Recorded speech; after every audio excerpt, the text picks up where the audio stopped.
와주셔서 감사드립니다. 자, 오늘은 이제 4주차 이제 시작입니다. 그죠? 지난주까지 3주차를 했기 때문에 이제 반 지나갔고 넘어서 이제 그 다음 주에 이제 4주차로 이제 좀 꺾여서 이제 진행하고 있습니다. 그래서 이제 지난 3주 동안 이제 했던 얘기들을 사실상 우리가 좀 개인적으로 이제 들었던 얘기들을 굉장히 많이 반복을 했는데, 여러분들이 또 그렇게 계속 반복하고 또 상기해 보면 아마 전체적으로 이제 지금까지 들으신 것만으로도 이제 어느 정도 큰 틀에서는 이제 숲은 대충 다 이제 보실 수 있을 것 같은 생각이 들어요. 맥그라스의 이 책을 읽을 때마다 이제 계속 좀 답답한 것이 한 얘기 또 하고 그죠. 네. 그래서 제가 썼으면 300페이지로 줄일 수 있을 거를 이 사람은 1000페이지로 만들어 놔가지고, 그죠? 맥그라스가 제가 맥그라스보다 나은 것 같아요.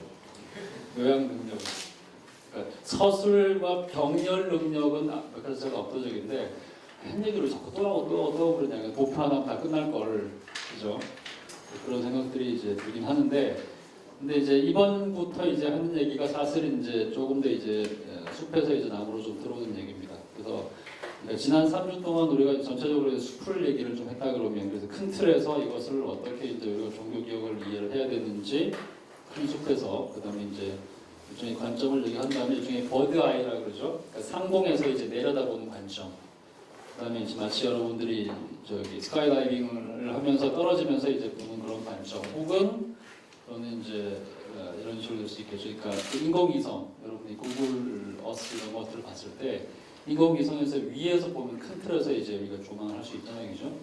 그런 점에서 이제 지난 3주 동안 한 것이 일종의 숲을 보는 과정이고, 전체적으로 이제 그런 숲을 그다음에 좀 더 이제 큰 틀에서 조망하는 것이 이제 지난주까지 있었다 그러면, 오늘부터는 이제 강론으로 이제 들어갑니다. 나무를 이제 좀 보는 거죠.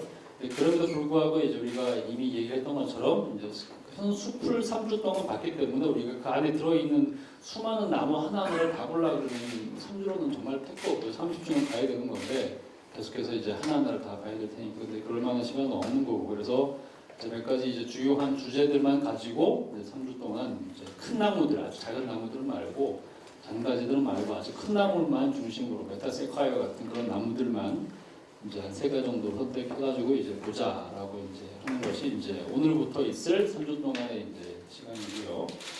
이제 그렇게 하는데, 그래서 선택을 좀 이렇게 했습니다. 네, 그럼에도 불구하고 이제 우리가 이미 3주 동안 큰 틀에서 이제 조망을 했기 때문에 역시나 그 큰 틀에서 우리가 숲을 볼 수 있으면 당연히 이제 세부적으로 들어가서 나무를 보는 것도 쉬워질 수 있겠죠, 그죠? 그래서 제일 중요한 건 그겁니다. 지난주에 일단 우리가 지난주에 뭐 그 전주에 지도도 보고 배경도 보고 했지만, 제일 중요한 건 지난주에 제가 이제 여러분의 나눠든 강의 안에 보였던 표를 그려줬죠, 그죠? 왼쪽부터 오른쪽까지. 맨 왼쪽에 뭐가 있고, 맨 오른쪽에 뭐가 있고, 그다음 맨 위에 뭐가 있고, 맨 아래 뭐가 있고. 그러니까 소위 이제 캐톨릭을 우리가 항상 일종의 이제 중심축으로 해서 가장 오른쪽 그리고 가장 위쪽에 이제 가장 권위적이고 가장 보수적인 그 틀을 가지고 전개를 했을 때 그 나머지 그룹들이 어떤 식으로 이제 위치를 하게 되는지 일종의 이제 지도를 만들어 주는 거거든요, 그죠?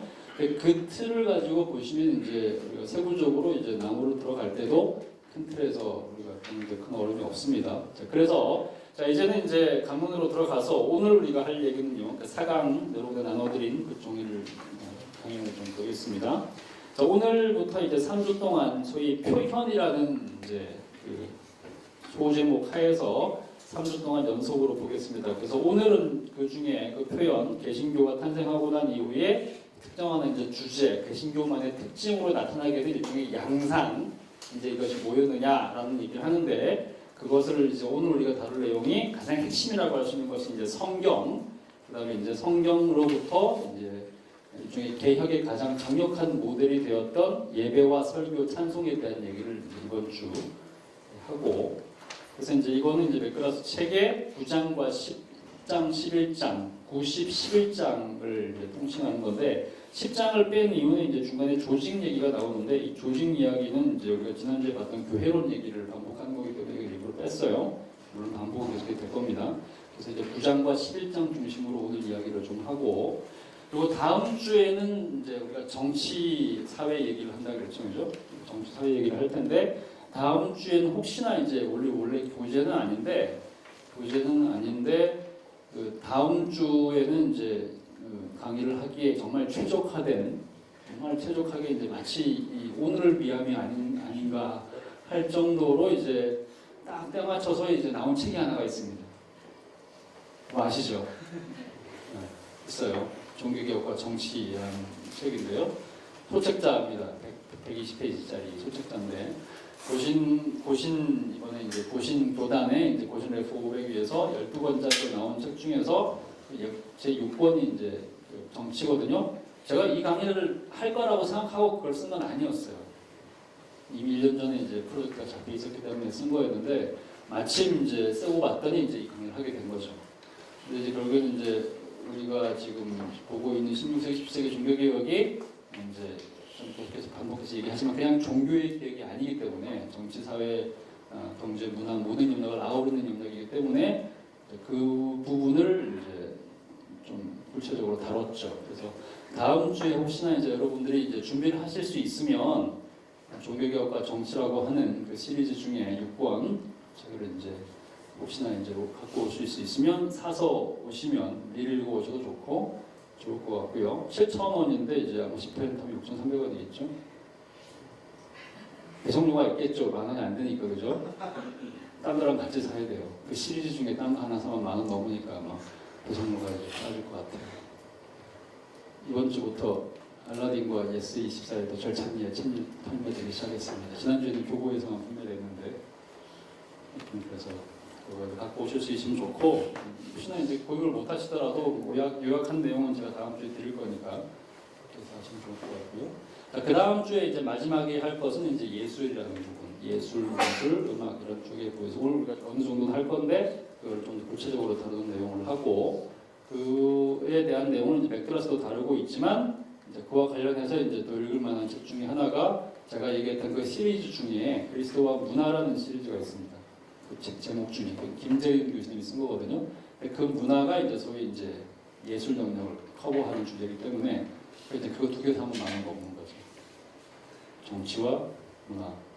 김재윤 교수님이 저한테 좀 주셔야 되는데 하여튼 이제 그렇게 해서 이제 다음 주하고 그 다음 주에 좀 준비를 좀 해보시면 좋을 것 같습니다. 자, 오늘 그러면 이제 표현이라는 주제의 이제 첫 번째 시간 성경과 예배, 설교, 찬송이라는 주제를 가지고 이제 이야기해보도록 하겠습니다. 자, 여러분 이제 그 반복해서 했던 얘기지만 이제 대충 이제 기억을 하실 것 같은데 일단은 이제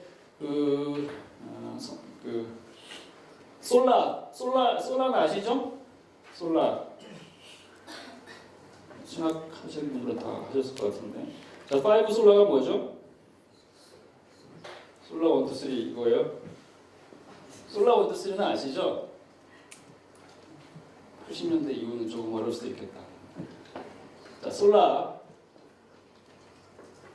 진짜 이게 무슨 말인지 몰라서 안 오는 거예요? 솔라 1, 2, 3? 모르시나요? 아니, 없어요. 자, 솔라입니다. 이건 이제 솔라 1, 2, 3 말고 이렇게 5가지 솔라가 있는데 일반적으로 이제 5가지 솔라스 이렇게 5 솔라스라고 얘기를 하는데 실제로는 이제 솔라스 이 표현이 조금 다를 수도 있어요. 왜냐하면 다 솔라가 아니기 때문에. 근데 이제 우리가 5가지가 있지만 일단 한번 외워서 한번 해보겠습니다. 기본적으로 여러분들이 다 대답할 수 있어야 되는 내용이죠. 뭐가 있죠? 제일 먼저 나오는 게 솔라. 항상 제일 먼저 나오는 게 피데가 먼저 나오죠. 오직 믿음.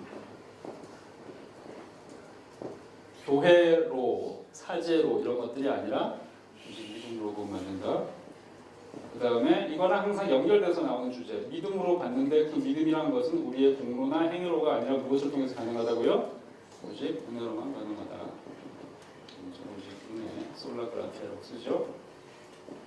그 다음에 이제 오직 믿음과 오직 은혜로만 가능한데 믿는다는 것이 도대체 믿음의 대상이 도대체 누구냐 이게 중요하잖아요. 그러니까 이제 우리의 유일한 중재자가 사제도 아니고 교회도 아니고 그다음에 교황도 아니다. 오히려 유일한 하나의 중재자가 누구라고요? 그리스도. 그래서 이제 솔루스라고 쓰고요. 그다음에 크리스투스 씁니다. 그리스도요. 그 다음에 이제 우리가 얘기하는 이 모든 것들, 믿음과 은혜와 그리스도라고 하는 것이 사실 말하는 구원론의 가장 중요한 체계인데, 이 가장 중요한 구원론의 체계가를 알려주는, 이게 알려주는 유일한 소스가 있단 말이죠. 그죠?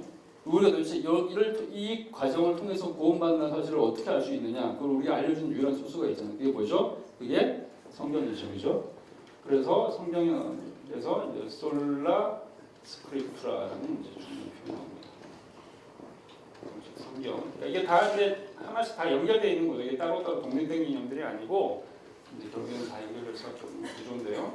기본적으로 이제 이 네 개가 공통적으로 이제 거의 모든 개신교 교파의 가장 중요한 이제 공통 요소였다 그러면, 마지막으로 나오는 요소는 이제 다른 교파도 물론 그 얘기를 하긴 하겠지만, 그래도 이제 좀 더 강력하게 이제 이것을 강조하는 그룹이 있긴 있죠. 주로 이제 개혁파 라인에서 이제 이걸 제일 많이 강조한다고 얘기할 수 있는데, 그것이 뭐죠? 솔리 데오 글로리아입니다. 오직 하나님께만 영광을. 자, 이게 5가지가 이제 연결되어 있는 주제들이고, 그러니까 믿음과 은혜로만, 우리의 행위나 구원이 아니기 때문에 결국에는 하나님께만 영광을 돌릴 수밖에 없다. 내 것이 아니다. 나한테 나온 것이 아무것도 없으니까. 기본적으로 이것이 다 이제 중요한데, 개혁파 신학에서는 이제 여기다가 이제 소위 예정이라는 주제가 하나 더 이제 붙게 되면서 이것이 좀 더 강조될 수밖에 없는 체계가 생기게 되는 거겠죠. 하여튼 5가지예요. 5가지인데 오늘 우리가 볼 주제는 이제 4번째 겁니다. 오직 성경이라는 주제, 이것이 오늘 우리가 볼 주제고요. 오직 성경이라는 이 주제가 이제 그냥 단순하게 성경에 이제 모든 권위에 달려 있다, 성경에만 예수 믿는 방법이 나와 있다, 이 정도로 끝나는 것이 아니고, 이 솔라 스크립투라라고 하는 이 언어, 이 표현 자체가 사실상 맥거러스가 얘기한 소위 그 위험한 사상이라고 하는, 그러니까 모든 사람들이 스스로 성경을 읽을 수가 있고, 그러므로 스스로 모두의 해석자가 될 수 있고, 그러므로 이제 그 스스로의 신앙을 스스로 규정하고 결정할 수 있다는 그 위험한 사상이라는 원리 때문에 이제 오직 성경이라는 주제가 이렇게 중요하게 된 주제가 되겠죠, 그죠? 근데 이 주제는 우리가 지난 3주 동안 계속해서 반복해서 얘기를 하지만, 이 주제가 실제 말 그대로 오직 성경이라는 주제를 가지고 이 오직 성경이라는 이 모토를 진짜 말 그대로 문자 그대로 적용하는 것이 사실상 불가능하다는 말이죠, 그죠? 왜 그러느냐? 그렇게 했다가는 진짜 우리가 지금 경험하고 있는 수많은 어마어마한 이단들이라 뭐 이렇게 수많은 이제 신학의 경계를 벗어나는 사상들이 나와도 그것을 규제할 수 있는 틀 자체가 사라질 수도 있는 거잖아요, 그죠? 그러다 보니까 이제 이 오직 성경이라는 이 주제에 대해서도 결국에는 신학자들별로 또는 이제 교파별로 전통별로 결국에는 이제 여러 가지 다른 입장을 취할 수밖에 없는 결과가 나타나게 됐고, 그것을 일종의 제어할 수 있거나 또는 보조할 수 있는 몇 가지 장치들을 만들어낸단 말이죠. 결국 그것이 이제 각 교파들의 소위 성경론 또는 이제 성경 해석학의 차이를 만들어내는 굉장히 중요한 결과들입니다. 그것이 단지 이제 성경을 해석하는 것으로만 끝난 것이 아니라 결국 그것을 통해서 세워진 모든 교회의 예배 체계, 소위 예배 모범, 그다음에 설교라는 이제 형식, 그다음에 교회를 건축하는 기본적인 그런 원리부터 시작해가지고 이 모든 것들에서 이 성경을 어떤 식으로 우리가 바라볼 것인가라는 입장을 가지고 다양한 변형들이 나타나게 되는 거죠, 그렇죠? 그 얘기가 이제 우리가 오늘 할 얘기라고 볼 수 있습니다. 첫 번째 이제 좀 보시면요. 자, 그래서 제목입니다. 난국방문으로, 이건 무슨 얘기냐면 이제 기본적으로 성경을 이제 각 나라의 말씀, 각 나라 사람들이 자기네 나라 말로 들을 수 있도록 이제 번역하는 것이 얼만큼 큰 파급 효과를 나타내는가라는 것이 이제 가장 중요한 주제고요. 난국방문으로라는 이 단어는 어디 나오는 거죠? 이 표현은 어디 나오는 표현이에요? 사도행전 어디에 나와요? 2장. 그죠? 사도행전 2장에서 이제 베드로가 이제 예수님의 12 제자들 그리고 사도들이 다락방에서 기도를 하고 소위 이제 성령의 이제 세례를 받게 되었을 때 그 사람들이 나가서 이제 거기 있는 현지에 와 있는 수많은 디아스포라 유대인들에게 복음을 전했죠, 그죠? 근데 그 사람들이 놀라면서 어떻게 이 나사렛 사람, 나사렛에서 온 그냥 아람어를 쓰고 똑똑하다고 해봤자 헬라어 정도 쓸 수밖에 없을 만한, 그것도 아주 훌륭한 헬라어도 아닌 그 언어 정도밖에 모를 사람들이 이 수많은 디아스포라에서 온 사람들, 라틴어, 그 다음에 뭐 그리스어, 그다음에 북아프리카의 언어, 아라비아어, 뭐 페르시아어 이 수많은 언어들을 쓰는 우리의 언어를 어떻게 다 말할 수 있느냐. 그때 이제 놀라서 했던 표현이 이제 난곳 방언으로라는 표현이잖아요, 그죠? 그래서 기본적으로 이제 우리가 개신교에서 가장 중요하게 생각하는 이제 난곳 방언으로라고 하는 소위 이제 오직 성경 번역의 원리는 이미 사도행전 2장부터 시작했다고 얘기할 수 있는 거고, 왜냐하면 자기네 나라 말로 이제 번역되지 않은 성경을 읽을 수는 없는 노릇이고, 자기네 나라 말로 설교되지 않는 말씀을 들을 가능성은 없는, 듣지 않으면 복음을 듣고 구원받을 가능성이 없는 거잖아요, 그죠?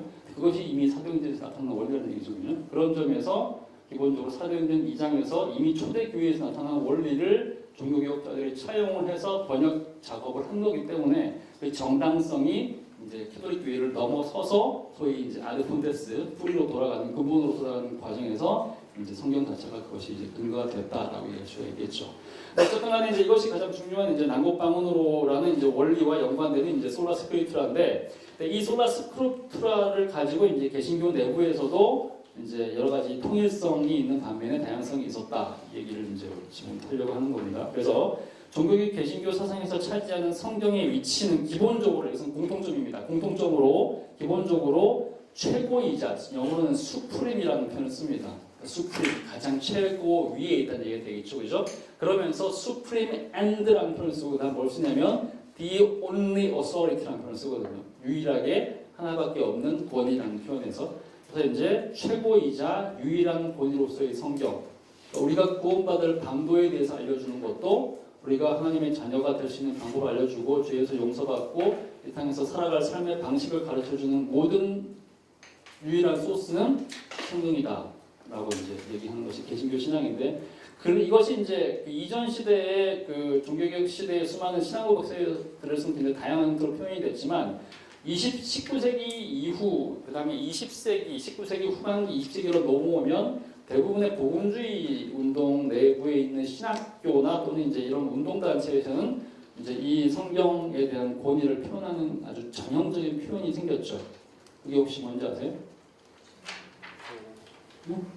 그렇죠. 무오라는 개념을 우리가 이제 이해할 때 그래서 설명하는 대부분의 신학교들이 이제 홈페이지에 들어가서 이 교회, 이 학교의 이제 신앙 고백 또는 이제 우리가 뭘 믿는가라는 설명을 할 때 제 1항이 이렇게 나오죠. 신구약 성경은 하나님의 66권 하나님의 말씀으로 뭐라고 얘기하고 있네요. 우리의 신앙과 행동의 유일한 근원이다. 유일한 기준이다. 이렇게 볼 수 있죠. 신앙과 또 뭐라고요? 행동, 두 가지 표현입니다. 믿음, 우리의 믿음의 대상이 이제 성경이고, 그 다음에 우리가 살아갈 삶의 행동의 대상도 그 표준을 정하고 가이드를 제시하는 것도 오직 성경이다라는 것이죠. 이것이 이제 기본적으로 지금 현재 대부분의 개신교인들이 역사적으로 따랐던 가장 이제 유사한 이제 종합적으로 요약한 이제 표현이라고 얘기할 수가 있는데, 이것이 우리에게는 지금 현재 너무나도 당연한 거지만, 그래서 이제 모든 개신교인의 기본적인 공통사항이 됐지만, 그죠? 근데 당시의 종교개혁 시기에 캐톨릭은 이것을 철저하게 반대한단 말이죠. 그죠? 여러분 잘 아시죠, 그죠? 그러니까 이 얘기는 제가 안 했던 것 같은데, 개신교가 이제 16세기 당시에 종교개혁을 했을 때, 1910년 이후에 캐톨릭 내에서도 기본적으로 이제 무조건 반대만 한 것은 아니었죠, 그죠? 무조건 반대만 한 것은 아니었고, 캐톨릭 내부에서도 쟤네들이 지금 루터나 칼뱅이나 뭐 이렇게 치뱅글레 같은 수많은 사람들이 나와가지고 이런저런 얘기들을 하는데, 쟤네들이 하는 것이 완전히 그냥 틀렸다라고 처음부터 이제 딱 정해가지고 다 불태워주고 이런 것은 아니었단 말이죠. 그러니까 사람들도 이제 한번 확인을 해보자라고 얘기해가지고 자기들끼리 모여가지고 쟤네들이 하고 있는 얘기가 맞는지 안 맞는지 우리끼리 한번 회의를 해보자라고 하는 일종의 이제 그 의결 그 과정을 경험을 하거든요. 근데 그렇게 해서 이 사람들이 이제 모인 회의가 뭐였냐면, 유명한 회의가 있죠. 트렌트 이제 종교회의라는 것이 모였습니다. 트렌트 회의, 공의회의라고 얘기하죠, 그죠? 근데 이 사람들이 모여가지고 내렸던 최종 결과가 뭐였느냐? 쟤네들이 한 것이 성경에도 맞지 않고 우리가 역사적으로 지켜온 우리의 신학과 전통에도 맞지 않는다. 그러므로 우리는 저들에게 반대했던 우리의 원래의 원칙을 그대로 지켜나가겠다라고 선언을 하거든요. 그죠? 그러니까 이제 그 종교개혁, 결국엔 개신교인들을 이단으로 정죄하고 그들을 반대하는 이제 운동을 펴나가는데, 그 운동을 우리가 일반적으로 뭐라고 얘기하는지 아세요? 뭐라고 얘기하나요? 결국에는 이제 이것은 처음부터 그 이름이 붙었던 것은 아니고 그렇게 결과적으로 그런 결과를 내고 난 이후부터 이 사람들이 결국에는 개신교인들의 그 종교개혁 운동에 반대하는 운동을 하면서 붙여진 이름이죠. 그죠? 그래서 그 이름을 뭐라고 얘기하냐면 이렇게 쓰는 거죠. 카운터 리포메이션이라고 얘기합니다. 그죠? 이걸 일반적으로 뭐라고 하냐면 또는 이제 반동 종교개혁을 하는 거죠. 그죠?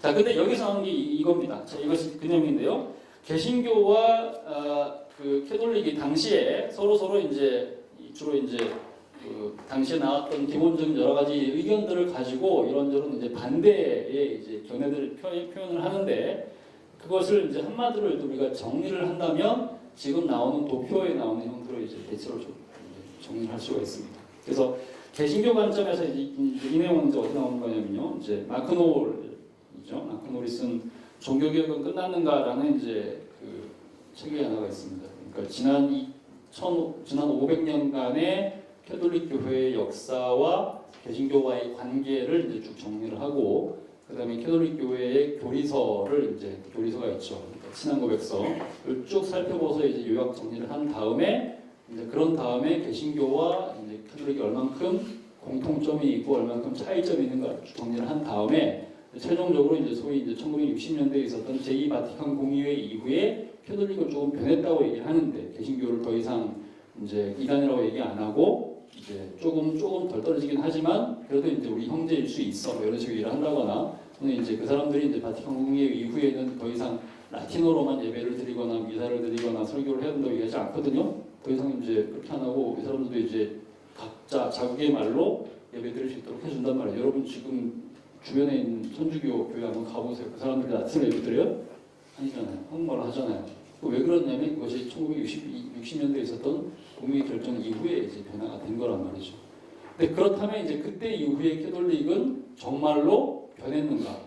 그래서 개신교와 거의 비슷하게 될 만큼 우리 거의 하나가 될 만큼 그만큼 변했는가? 아닌가? 라는 것들을 이제 전반적으로 평가해 놓은 책이 그러니까 개신교 복음주의 입자의 입장에서 지난 500년간의 캐톨릭 그 다음에 1960년대 이후의 캐톨릭에 대해서 어떻게 평가를 할 것인가 이런 것들을 이제 쭉 정리해 놓은 책이 이제 마크 노르의 이 책인데 사실은 이제 이 책이 그냥 이제 기본적으로 가장 현대 이슈에 대해서 얘기를 많이 하는 책이긴 하지만 이 책이 읽는 것이 얼만큼 유익이 되냐면 사실상 저는 캐톨릭에 대해서 이 책 한 권으로 거의 이제 큰 틀에서는 숲을 거의 다 잡았다고 얘기할 만큼 이 책이 탁월한 책입니다. 왜냐하면 지난 500년간의 캐톨릭 교회 역사를 딱 정리를 이렇게 요약을 해줄 뿐만 아니라 그다음 거기에 있는 이제 캐톨릭 교회 교리서라고 하는 그러니까 여러분들이 좀 오해하는 것 중에 하나가 뭐냐면 이런 게 있어요.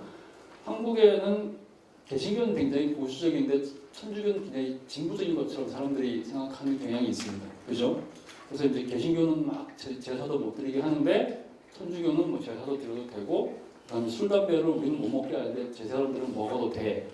그죠? 이런 이미지만 가지고 캐톨릭 교회를 굉장히 이제 그 날라리처럼 이렇게 그런 그룹으로 생각하고 교리도 우리는 굉장히 빡빡한 교리를 가지고 이제 메타적인데 천주교는 그렇지 않다. 굉장히 포용들 이렇게 생각하는 경향들이 있습니다.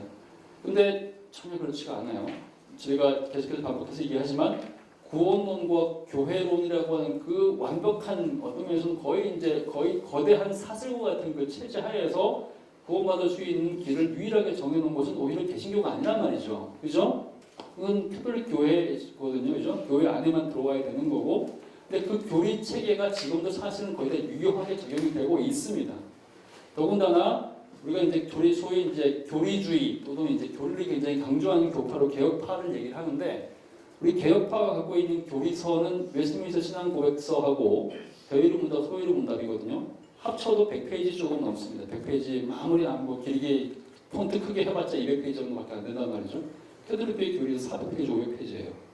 공식적으로 교회에서 나온 캐톨릭 교회에서 나온 책 자체가 교리의 내용과 그 규모와 그 방대함과 그 구성력이 개신교의 어떤 교파보다도 강력합니다. 그런 점에서 천주교는 여전히 어마어마한 이제 강력한 영향을 갖고 있는 집단이거든요. 신학적으로도 마찬가지고.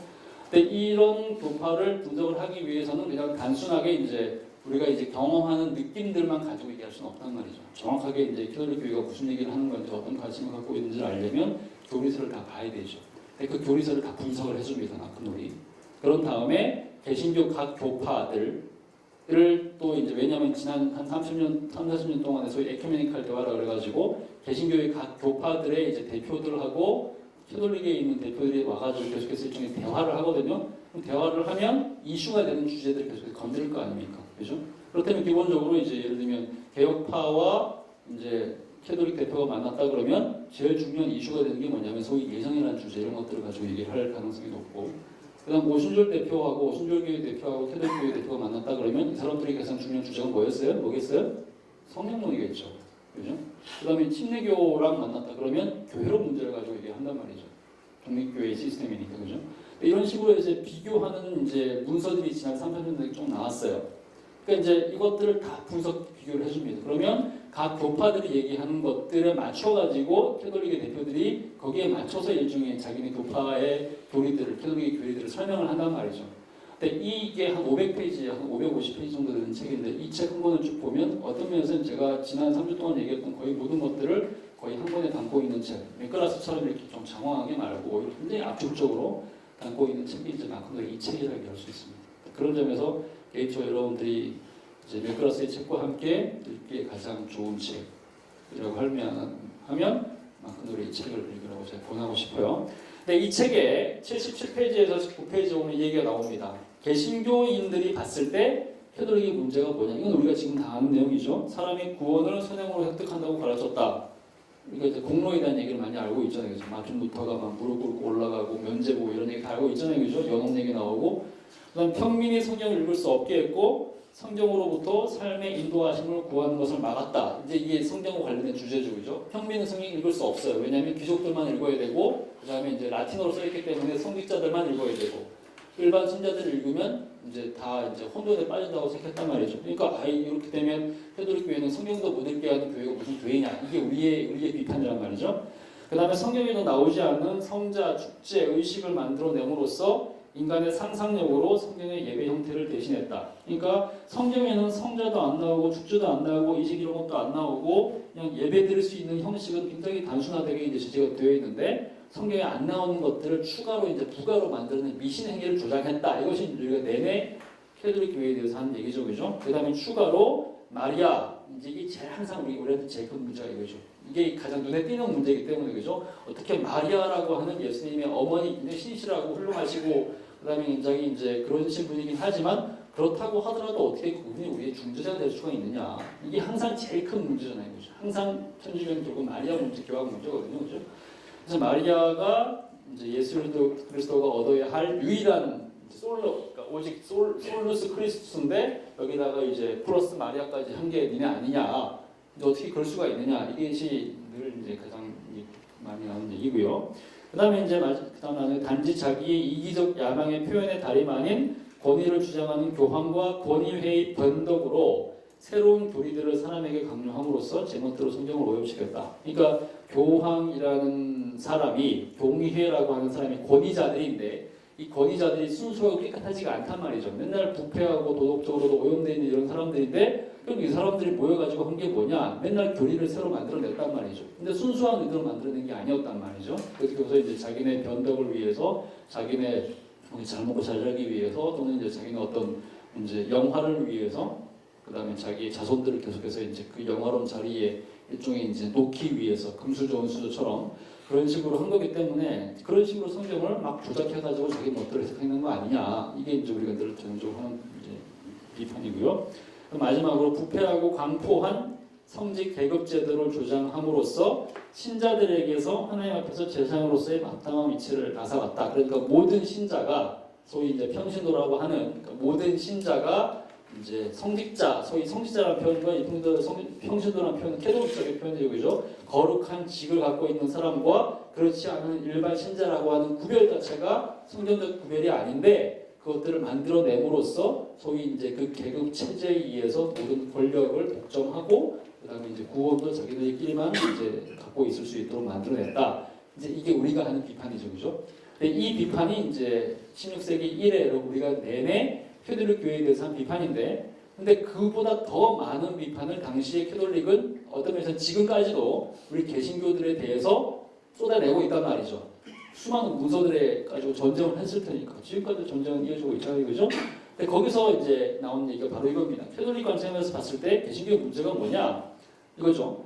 하나님 앞에서 성결이 필요하다는 것을 부인하는 믿음으로 얻는 구원을 제시했다. 그러니까 믿음으로만, 이거는 이제 요즘 이신칭의가 이제 정말 타당하지 않느냐? 우리 한국교회 타락의 원인은 이신칭의만 얘기해서 그런 거 아니냐? 믿음으로만 구원받는다고 얘기하니까 선행도 필요 없고, 그다음에 우리의 도덕적인 삶도 필요 없고, 성결도 필요 없고, 그냥 믿기만 하면 다 되는 거 아니냐? 그러니까 믿기만 하면서 교회만 다니면서 뭐들 하는 거 아니냐? 이런 종류의 이제 비판 지금도 많이 나오잖아요, 그죠? 근데 그 비판이 이게 굉장히 새로운 비판이 아니라는 거죠. 이미 16세기 때부터 이 비판은 아주 전형적인 비판이었습니다. 그때부터 있었던 비판이었고요. 자, 근데 두 번째 나오는 얘기, 그러니까 성경이라는 주제와 관련해가지고는 이제 이게 제일 중요하죠. 아무나 성경을 해석할 수 있게 함으로써, 그죠?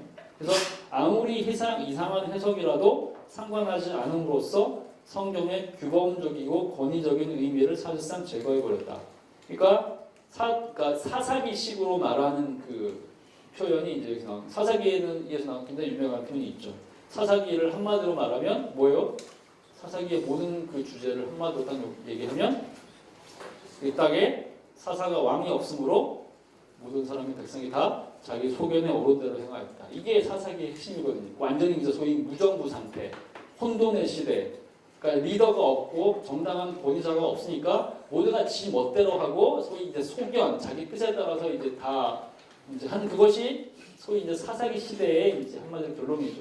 그 다음에 나오는 사사기 다음에 나오는 책인 사무엘상과 열왕기 역대는 뭐예요? 왕이 생겨가지고 그 혼돈을 막은 이야기잖아요.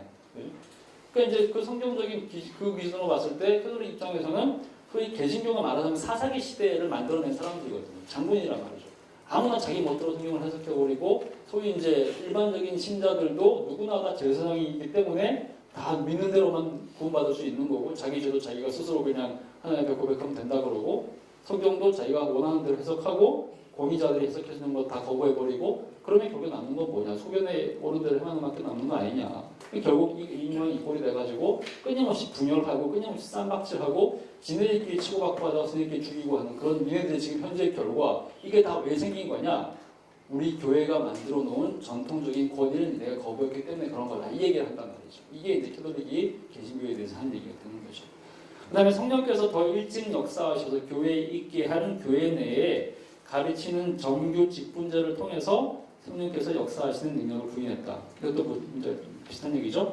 교회에 있게 한 교회 내에 가르치는 정규 직분자. 그러니까 가르치는 직분, 소위 교도직이라고 한다 그랬죠, 그죠? 기본적으로 이제 교황과 추기경과 그다음에 이제 고위 성직자들 가운데서 신학적인 이제 훌륭한 훈련을 받은 사람들, 그리고 공의회 이런 사람들을 통해서 수많은 해석들이 있으니까 성경은 그냥 해석하기 힘든 거니까 그 사람들이 권위를 가지고 정리해주는 그 가르침이 있다는 얘기죠. 이것을 거부했다고 얘기를 하는 거죠. 그러니까 아무거나 막 만들어냈다. 비슷한 얘기를 하는 거죠. 그 다음에 하나님의 은혜로운 도우심이 복되신 동정녀 마리아와 모범이 되는 성자들을 통해서 인류에게 제공하신 것을 중상하며 무시했다. 그러니까 이제 하나님의 은혜의 방편을 얘기하는 겁니다. 우리가 어떻게 은혜를 받느냐?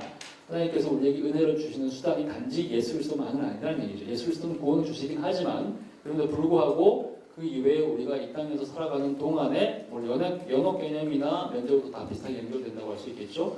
하나님께 좀 더 가까이 갈 수 있도록 돕는 우리를 위한 다른 중재자들 또는 중보자들, 우리 위해서 기도하는 사람들이 있다는 얘기죠. 그래서 그 사람들을 이제 일종의 이제 중간 장치로 만들어 놓은 상황이죠. 제일 대표적으로 이제 마리아하고 그다음에 수많은 성자들입니다. 근데 이분들이 얼만큼 이제 유익하냐 이거죠. 기본적으로 캐톨릭 신자들은 오히려 지금도 이제 마찬가지지만 캐톨릭 신자들은 예수 그리스도에게 직접 기도하는 경우가 많지가 않죠. 그렇죠? 항상 기도의 첫 번째 대상자가 누구냐면 복되신 우리의 어머니 마리아거든요. 아베 마리아거든요. 그 다음에 이제 수많은 성자들이죠. 왜 그러냐면 예수님께 직접적으로 가기에는 그분이 너무 멀리 계셔요. 그죠? 그래서 우리 눈에 안 보이잖아요. 그 중간에서 우리를 위해서 빌어 주소서라고 얘기를 하는 거죠. 그 중간에 서가지고 그 단계를 짧게 만들어주고 좀 더 효과적으로 만들어주고 하는 이제 그런 중재자가 이제 필요하다고 생각하는 거죠. 근데 그분들이 얼마나 은혜로우신 분들이냐. 근데 왜 그런 분들을 다 없애버려가지고 다 이제 일종의 이제 각계 전투를 하게 만들어버리고 개인주의를 만들어버리고 집단적인 어떤 공동체를 다 붕괴시켜버리고 이렇게 개인적으로 이기적으로 이제 활동하려고 하느냐 이 얘기를 하는 거죠. 그 다음에 이제 주교와 공의회, 교황의 사도적 권위를 거부했고 이로써 서구의 이성주의, 세속주의, 도덕적 혼란의 파도를 부추겼다. 이것이 굉장히 중요한 표현입니다. 이것이 왜 중요한 표현이냐? 소위 신학적 자유주의의 시작이 어디냐를 이제 우리가 생각을 해야 됩니다. 물론 이제 여기 계신 분들이 이제 다양한 신학적 입장을 갖고 계신 분들이 많이 계시겠지만 소위 정통 신학이 이제 갖고 있는 어떤 그러니까 일종의 바운더리가 있잖아요, 그죠? 복음주의권 신학이 갖고 있는 바운더리가 있는데 그 바운더리가 이제 붕괴되는 것이 19세기 후반부터죠, 그죠? 소위 이제 고등 비평과 진화론 이런 것들이 탄생을 하게 되면서 신학적 자유주의와 현대주의가 탄생을 하게 되면서 그 이전 시대보다도 더 급격하게 권위가 붕괴된단 말이에요, 그죠? 그래서 이제 굉장히 다양한 신학들이 나오게 되고 그것이 이제 다원주의가 되기도 하고 자유주의가 되기도 하고 역사적 예수가 되기도 하고 아예 이제 무신론을 가게 되기도 하는데 근데 이것들을 만들어낸 장본인이 누구냐? 캐톨릭 입장에서는 그 장본인들이 개신교인이라고 얘기하는 겁니다.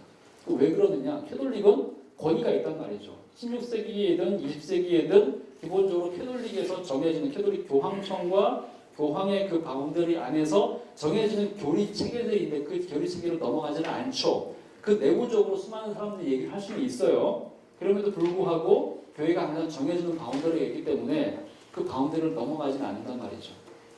그런 사람이 있다고 하더라도 그런 사람들이 있어도 크게 이제 교회 자체에 크게 영향을 끼치지는 않습니다. 왜냐하면 그들을 제어할 수 있는 강력한 권위가 있기 때문에. 그죠? 근데 개신교는 그게 안 된단 말이죠. 개신교는 기본적으로 어떤 새로운 사상이 나오면 그 새로운 사상을 갖고 있는 사람들이 기존에 있던 전통을 붕괴시킬 수 있죠. 아예 그 자체를 다 바꿔버릴 수도 있고 만약에 그게 안 되면 뭘 할 수 있나요? 그것을 자기네 교파 자체를 자기네들 새로운 사상을 갖고 있는 사람들이 변형시킬 수 없으면 어떻게 하나요? 제일 좋은 방법이 뭐예요? 나오면 되잖아요. 분열. 그죠? 그렇게 새로운 교파를 만들어내거나 학교를 만들어내면 되죠. 이게 개신교가 16세기부터 하는 거잖아요. 그죠? 그러니까 캐톨릭의 입장에서 봤을 때는 결국에는 니네가 16세기에 한 그 행동, 소위 위험한 사상, 내가 16세기부터 이미 위험한 사상을 가지고 위험한 짓거리를 한 거 아니냐. 결국엔 지금까지 이어지는 모든 새로운 세속 사상들과 이 모든 것들의 근원이 다 뭐야? 다 니네들이 한 거다 이거죠. 이게 이제 캐톨릭의 이제 가장 중요한 주장 중에 하나인 거죠. 이성주의, 세속주의, 도덕적 혼란 이 모든 것들은 다 니네 때문이다. 니네가 책임져라 이렇게 하는 거죠. 하나님의 은혜를 인간 삶의 모든 중요한 순간들에 가져다 준 일곱 성사를 어리석게도 무시했다. 개신교는 이제 성사를 두 개만 인정한다 그랬죠. 이제 세례와 성찬. 그래서 이 일곱 성사는 이것들이 은혜의 방편이라는 주제라고 얘기했었죠. 처음 태어날 때부터 죽을 때까지 교회의 틀 안에서 모든 것들이 일종의 라이프 사이클로 연결되는 그 시스템, 중요한 시스템 얘기했고요. 그 다음에 이제 마지막입니다. 권위가 원칙으로는 개인주의로 축소되고 실천으로는 개인적인 조작으로 축소되는 정치적 난상 토론이 유행하는 분위기 속에서 하나님께서 허락하신 신앙 공동체의 순전한 교회 지도력을 저버렸다. 그러니까 이제 권위를 이제 붕괴하면서 지난주에 표를 한번 생각해 보세요. 가장 오른쪽에 이제 소위 권위와 보수성이 있는데 권위자들이 있으니까. 근데 왼쪽으로 가면 갈수록 이제 소위 이제 권위를 이제 부인한다 그랬죠. 소위 탈권위란 말이죠.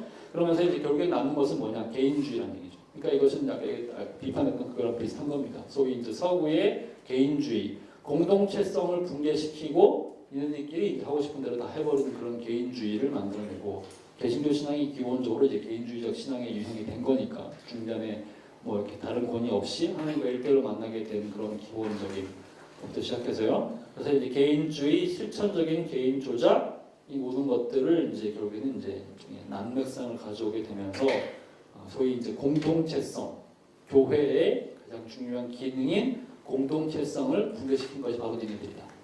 그러니까 이 모든 건 다 니네가 책임져라. 이 세상의 모든 혼돈은 다 니네들 때문이다. 라고 이제 얘기한 것이 이제 그것이 이제 16세기 이후부터 지금까지 쭉 연결되는 가장 중요한 전형인 거죠. 그래서 이 두 가지의 이제 기본적인 비교는요, 이제 개신교 거의 전반, 그 다음에 캐톨릭 전반, 그러니까 개신교 대 이제 캐톨릭 이런 식으로 이제 큰 틀에서 이제 거의 이제 공통적으로 나오는 비판들이고, 여기서 개신교라고 했을 때는 이제 거의 모든 개신교 교파가 이제 다 포함될 수 있겠죠, 그죠? 세부적으로는 이제 다를 수 있겠지만 큰 틀에서는 이것이 공통점입니다. 모든 개신교와 모든 기독교 이런 식으로 이제 전형적인 틀로 얘기가 될 수가 있겠죠. 자, 그렇게 해서 이제 이런 기본적인 틀이 있는데 이제 좀 이따가 그렇다면 이제 이런 이제 개신교의 공통적인 유산들 이외에 성경이라는 주제와 관련해가지고 각 교파들이 어떤 차이를 보이는가라는 얘기는 좀 더 이어서 하기로 하고요. 자, 그래서 자, 이런 종류의 이제 캐톨릭에 대한 이제 개신교의 이제 비판의 시작은 우리가 잘 아는 대로 1517년에 마틴 루터가 이제 95개조 방법문을 이제 벽에다 박으면서 그때 시작이 됐는데, 자, 그러고 나서 이제 루터가 17년에 이제 개혁을 시작을 했지만 실제로 루터가 개혁을 공식적으로 일종의 이제 공동체적으로 또는 집단적으로 일종의 자기네 추종자들을 데리고 시작한 것은 이제 17년부터는 아니죠. 왜냐하면 이제 보름스 회의 이런 것들을 통해서 이제 죽을 뻔하다가 성경 번역을 하고 그 다음에 이제 제후에 이제 지지를 받으면서 실제로 종교개혁을 시작한 것은 충분히 20년대니까, 그죠? 그래서 1520년대가 돼야지 소위 진짜로 루터를 따르는 사람들이라고 하는 의미에서의 루터란이라고 하는 사람들, 프로테스탄트가 이제 등장하게 되는 거죠. 그래서 1520년대가 사실상 어떤 면에서 이제 공동체로서의 개신교의 시작은 1520년대라고 얘기할 수가 있는데, 그 초기 단계에서 루터파가 자기네들의 이제 신앙 상징으로 내세운 굉장히 중요한 모토가 하나 있습니다. 그것이 뭐냐면 이제 하나님의 말씀은 영원하다라는 이제 표현이죠. 이 책에 나왔죠? 이제 우리 페이지가 어디 나오냐면 어디 나오네? 보시면 그죠? 321페이지.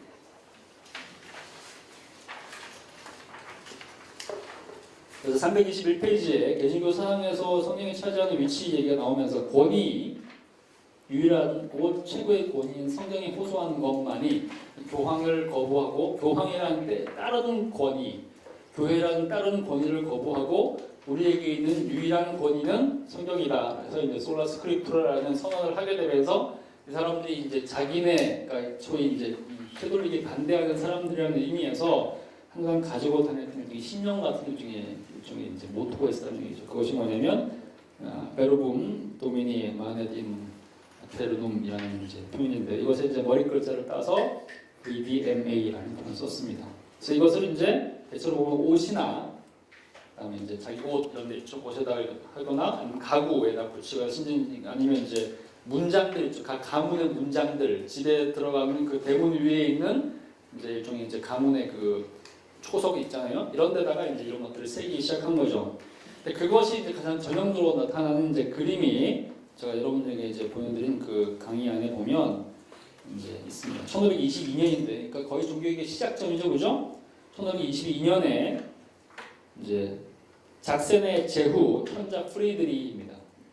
영어로는 이제 프리드릭 더 서드고요. 아니면 프레드릭 더 와이즈라는 표현을 씁니다. 현자, 똑똑한, 현명한 사람 프레드릭인데, 독일어로는 이제 프리드리히죠.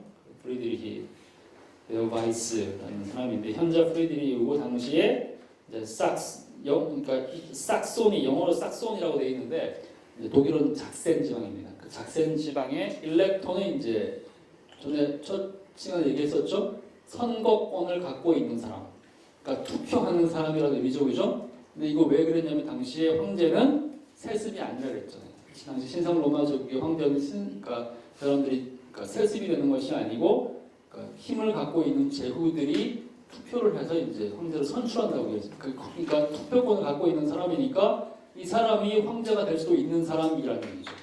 그다음에 그러니까 투표권을 당시 투표를 갖고 있는 7명 정도 7제국이 있단 말이에요. 그러니까 그만큼 당시 신성로마 제국 내에서 가장 힘이 있는 7명의 제국 가운데 한 사람이었던 사람인데, 이 사람이 전에 얘기했던 것처럼 보름스 의회에서 루터가 거의 이제 사형당해서 이제 죽어야 되는 결정이 내려졌을 때 비밀리에 이 사람을 납치해가지고 빼돌려가지고 바르트부르크 성에다가 이제 넣어가지고 이 사람이 이제 숨어있게 만든단 말이죠, 그죠? 그 숨어있는 동안에 독일어 성경을 번역을 하면서 루터가 사실상 무대에 이제 떠오를 수 있는 이제 계기를 마련해준단 말이죠. 그래서 사실 이 사람은 왜 그랬느냐? 이 사람 기본적으로 두 가지 이유 때문에 이렇게 했던 거겠죠. 기본적으로는 이 사람이 이전에 교황청에 갖고 있는 캐톨릭의 신앙을 이제 수용하지 않겠다라고 하는 이제 신앙적 결단도 있었겠지만 더 큰 결단으로는 이제 황제, 그러니까 캐톨릭과 연결되어 있는 그 황제에 거부하고 자기들이 이제 황제로부터 독립적인 영토와 그다음에 이제 국력을 키우려고 하는 굉장히 중요한 의도가 있었겠죠, 그죠? 그러니까 이 사람의 이제 지원 하에서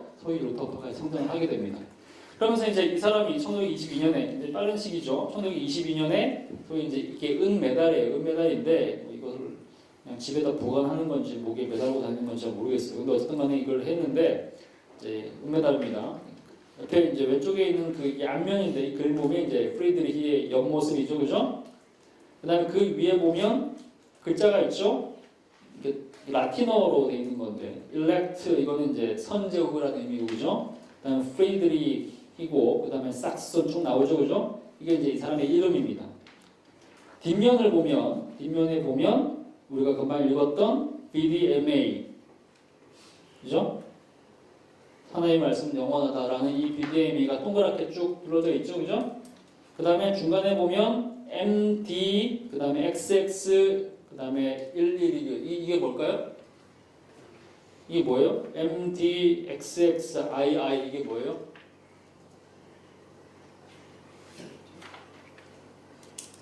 영어 약자예요. 이게 1522라는 뜻입니다.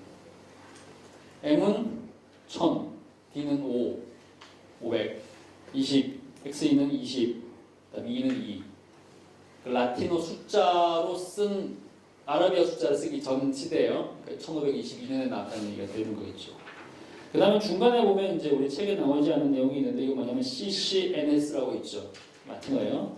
크룩스 크리스티 노스트라라는 뜻인데 그 뜻이 뭐냐면 The Cross of Christ is ours. 예수 그리스도의 십자가가 우리의 것이다라는 뜻이죠.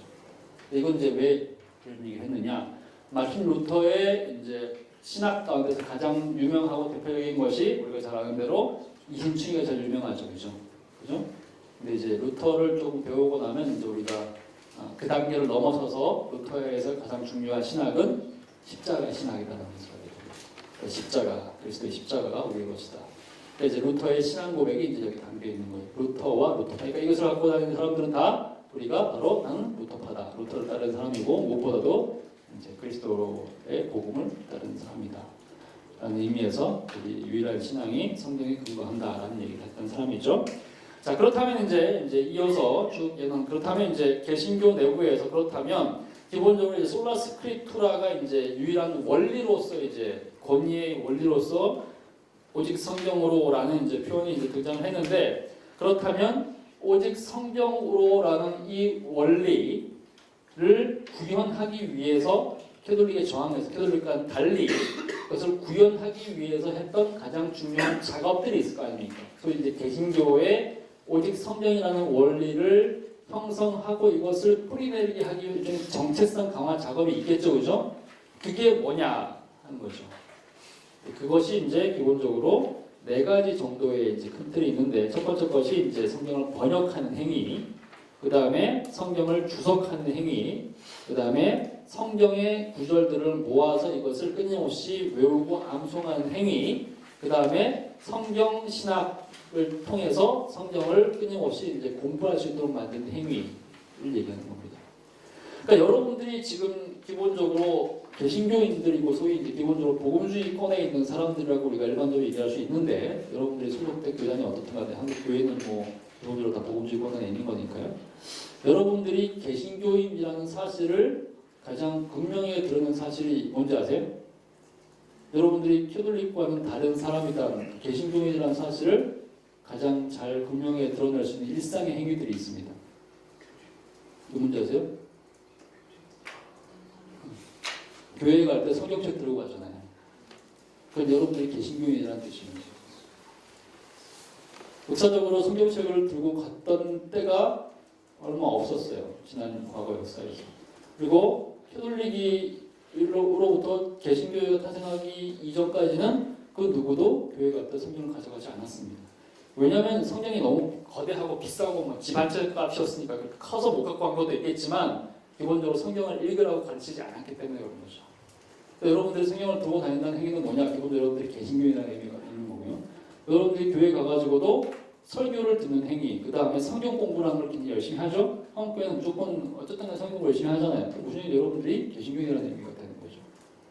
그 다음에 여러분들이 읽고 있는 성경이 한글로 번역이 되어 있다는 거, 여러분들이 읽을 수 있는 언어로 되어 있다는 이 자체가 기본적으로 여러분들이 개신교인이라는 것을 보여주는 중요한 상징입니다. 왜 그러느냐? 실제로 19세기와 20세기만 하더라도 18세기부터 이제 있었던 그 해외 선교 운동을 봤을 때도 해외 선교 운동으로 해외 선교에 나간 선교사들도 그 사람이 캐톨릭 선교사냐 개신교 선교사냐에 따라서 그 사람이 가서 제일 먼저 하는 것이 무엇이냐 행동이 갈라집니다. 캐톨릭 선교사가 제일 먼저 가서 하는 게 뭔지 아세요? 가서 제일 먼저 하는 게 뭔지 아세요? 제일 먼저 어떤 문서로 번역을 한다. 그럼 제일 먼저 번역하는 게 뭔지 아세요? 그 나라 사람들이 읽을 수 있도록 번역하는 게 캐톨릭은 성경을 번역하지 않죠. 기도문을 번역하죠. 마리아 관련된 기도문. 그 다음에 성무 일과 그런 거 있죠? 이걸 먼저 번역합니다. 왜 그렇습니까? 성경보다도 성경을 해석하고 그것을 권위 있게 만든 사람들의 가르침을 일단 우선순위를 두기 때문에 그런 거죠. 근데 여러분들이 개신교 선교사라고 하면 제일 먼저 하는 게 뭐예요? 성경 번역부터 하는 거죠. 그게 30년이 걸리고 40년이 걸리는 작업이지만 그 작업을 제일 먼저 시작을 합니다. 왜 그러느냐?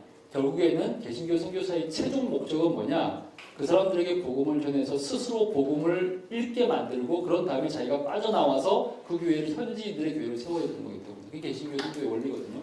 제일 중요한 원리라는 거죠. 그래서 제일 먼저 하는 게 뭐냐? 일단 갔는데 예를 들면 이제 그 나라에 갔는데 그 나라의 언어를 이제 배워야 될 거 아닙니까? 언어 배우는데 뭐 최소한 4, 5년 이상 걸릴 거 아닙니까? 그죠? 언어 배우는 동안에 그 나라에 있는 언어를 가지고 성경을 번역을 하려면 성경에 나오는 수많은 용어들이 그 나라에는 아예 없는 용어들이 있죠. 대부분의 언어들, 용어들, 단어들이 성경에 나오는 수많은 단어들이나 개념뿐만 아니라 수많은 그 실체들, 뭐 음식 이런 것들이 다 성경에 안 나오는 것들, 그러니까 그 사람들은 모르는 것들이잖아요, 그죠? 그럼 제일 먼저 하는 게 뭐냐? 일종의 단어장을 만드는 거죠. 단어장을 만들어가지고 이 언어에 해당하는 이 단어에 해당하는 이 한국말이 뭐냐? 그래가지고 예를 들면 우리식으로 얘기를 한다면 성경에 나오는 그 예수님의 떡과 포도주가 있었다 그러면 떡에 해당하는 그 땅에 해당하는 용어를 찾기 위해서 제일 비슷한 거를 뒤지고 뒤졌더니 뭐가 있었는지 그게 떡이란 말이죠. 그래서 떡이라는 표현을 쓴 거거든요, 그죠? 이런 식으로 해서 수많은 단어들을 만들어내죠. 단어장을 만들어내는데 단어장 만드는 다 1년 걸리고 단어장을 쭉 만들어낸 다음에 그 다음에 이것을 번역을 하는데 번역을 하려면 번역하기 위해서는 문법이 필요하죠. 1대1로 그냥 대응 그냥 단어만 갖다 쓴다고 해서 그림 옮겨지는 게 아니잖아요. 그래서 뭘 하냐면 문법서를 만들거든요. 문법서를 만들고 그 다음에 그 문법서와 그 다음에 이제 이 단어장을 확장을 해가지고 사전들을 만들어내고 사전을 만들어낸 다음에 그 다음부터 이제 자기가 쪽보공들을 이제 하나씩 번역을 해내기 시작하는 거죠. 그래서 대체로 보면 성경에서 가장 짧은 이제 쪽보공서 주로 신약부터 먼저 하니까 제일 먼저 뭘 할까요? 주로 마가복음부터 시작하는 거죠. 그런 식으로 해서 마가복음이 번역이 되면 거기에 나오는 수많은 용어들의 거의 대부분이 소위 공간복음이기 때문에 마태와 누가랑 비슷하다는 얘기죠. 그래서 그걸 다 번역을 하고 그 다음 넘어가는 것이 요한복음이고 그 다음에 이제 쭉 하다가 이제 시편이나 쭉 찬송을 불러야 되는 거니까 그런 식으로 해서 이제 성경을 쭉 번역을 한단 말이에요. 그렇게 해가지고 한 30년 정도의 시간을 투자를 해서 결국에는 성경을 번역을 해내죠. 이것이 개신교 선교의 가장 중요한 원리이자 1순위 우선순위예요.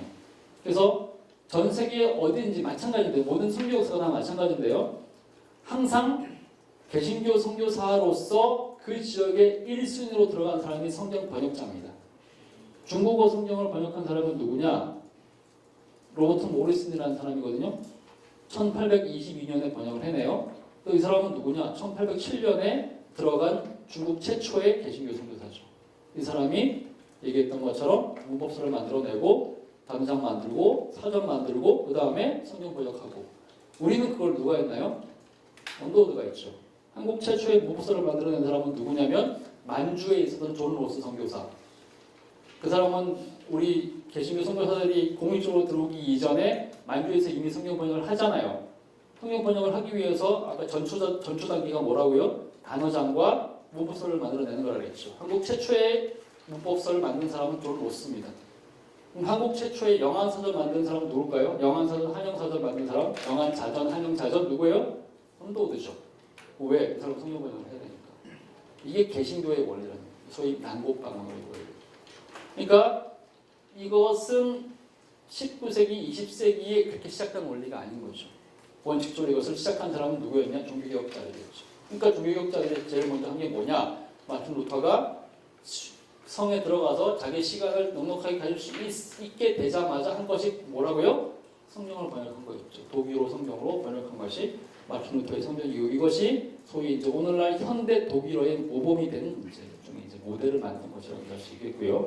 물론 이제 영어 같은 경우는 이제 그 이전에 위클리프가 이것을 하려고 했었죠. 근데 위클리프가 하려고 했는데 이제 그 시대가 이제 아직 때가 탄 시대가 아니었기 때문에 타이밍이 별로 안 좋았기 때문에 위클리프는 성경 번역을 하다가 당연히 이제 아까 얘기했던 이런 종류의 이제 캐톨릭에서 얘기했던 그런 주장들 때문에 죽잖아요, 그죠? 근데 이제 위클리프의 위클리프의 성경이 최초의 성경으로 계속해서 활용되지는 못했지만 위클리프의 유산은 지금도 남아 있죠. 뭘로 남아 있나요? 킹제임스하고 위클리프는 별 관계가 없습니다. 위클리프라는 이름을 여러분들이 지금 현재 제일 흔하게 들을 수 있는 그 루트가 있습니다. 몰라요? 위클리프 성경 번역 성교에 들어보셨어요? 그거죠.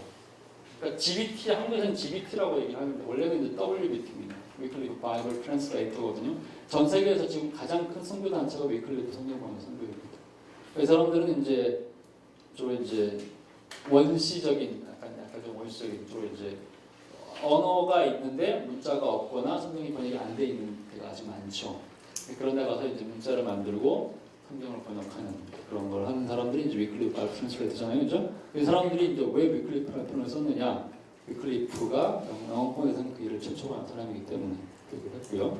그다음에 이제 영어권에서 이제 종교개혁 시대에 영어 성경을 제일 처음으로 번역한 사람은 이제 윌리엄 틴들입니다.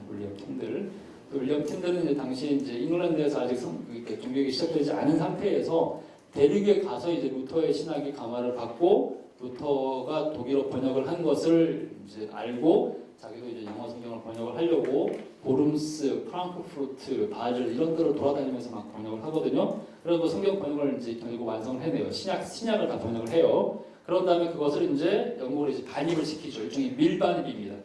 그래가지고 실제적으로 이제 성경을 통해서 이미 수많은 사람들이 번역된 영어 성경을 스스로 읽으면서 내부 종교개혁이 시작이 되죠. 근데 이제 윌리엄 틴들은 당시 헨리 8세 초기에 헨리 8세가 아직 개신교 종교가 시작하기 이전에 헨리 8세의 명예에 의해서 이제 성경을 번역했다는 이유로 이제 엔트워프 벨기에 수도 엔트워프에 잡혀가지고 화형당에 죽는단 말이죠.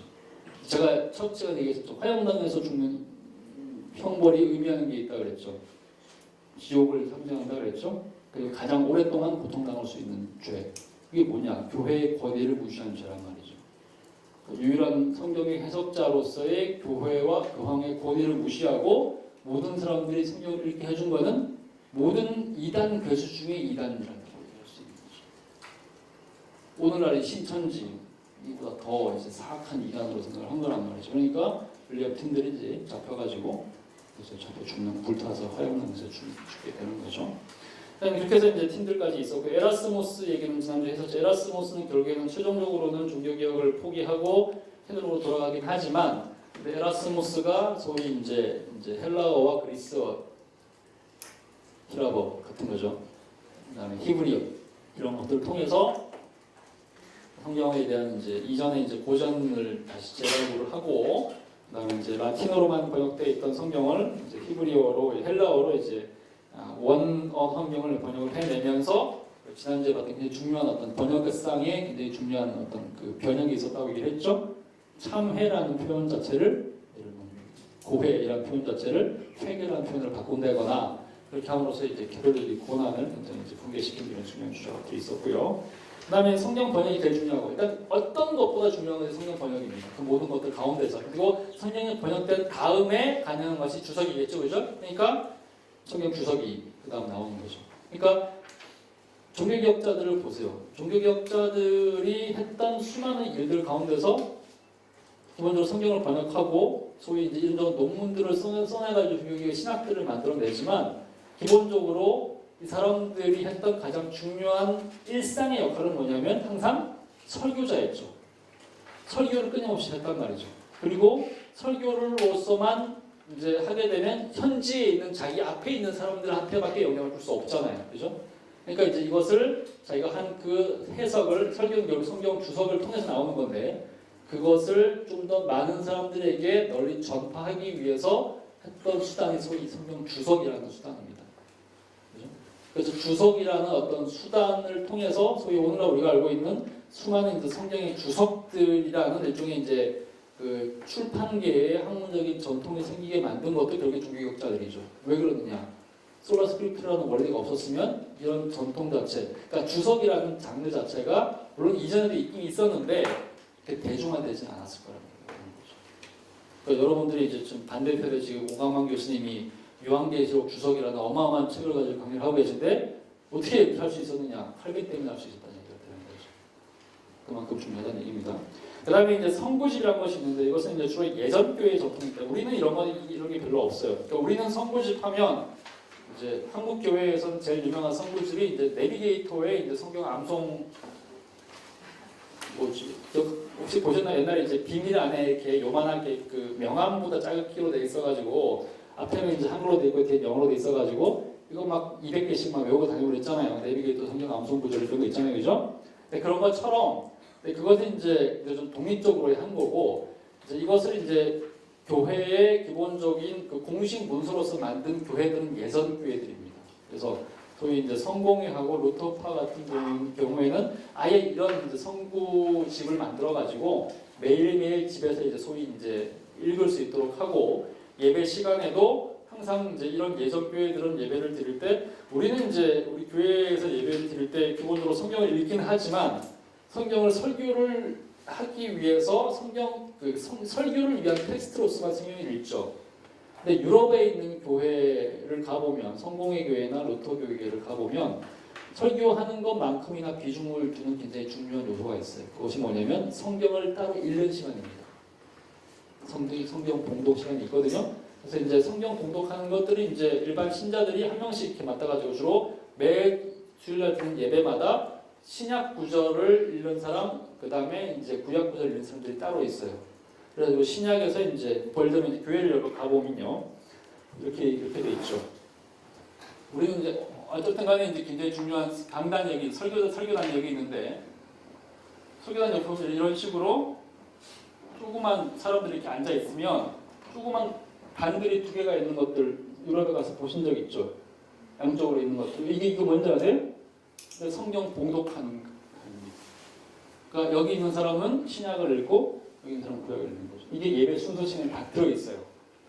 이게 전형적으로 이제 개신교 중에서도 특히 이제 예전을 강조하는 교회들은 성경을 설교하는 것만큼이나 강조하는 것이 이제 이 성경 읽는 시간입니다. 근데 이 성경 읽는 것들이 주로 이제 이 성구집을 통해서 이제 주로 이제 이 제시가 되죠.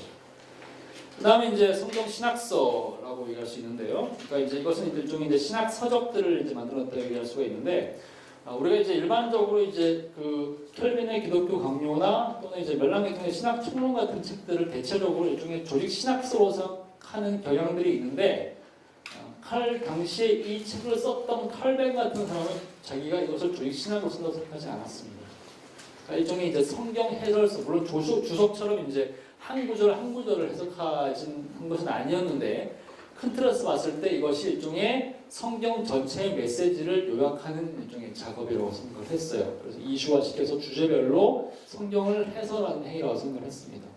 그래서 오늘날의 어떤 면에서 일종의 성경 신학책이라고 할 수 있는 것이 이제 칼빈의 기독교 강요고, 이것을 일종의 이제 완벽한 형태의 지금의 예를 들면 이제 실론 또는 뭐 이렇게 체계가 있죠. 실론, 서론, 그다음에 실론, 보원론, 뭐 기독론 이런 체계 있죠. 이런 조직신학 체계로 만들어낸 것은 오히려 17세기에 소위 개혁파 정통주의자들이 한 작업이라고 할 수 있겠죠.